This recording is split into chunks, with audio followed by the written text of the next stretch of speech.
Welcome back to another technical deep dive here in the debug zone. Today we're tackling a big question and breaking it down with insights from other users.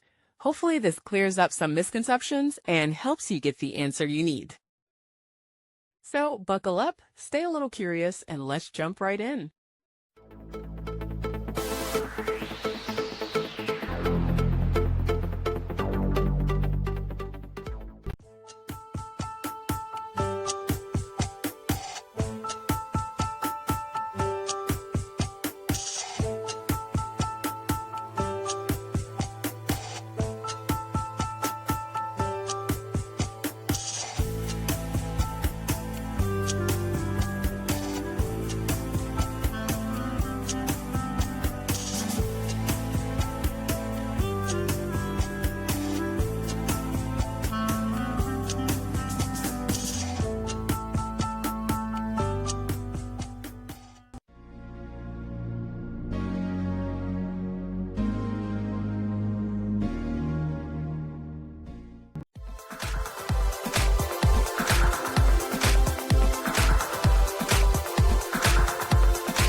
And that's a wrap.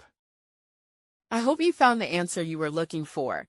If you did, take a second to hit that subscribe button. It really helps out. And let me know in the comments which solution worked best for you. See you next time in the debug zone.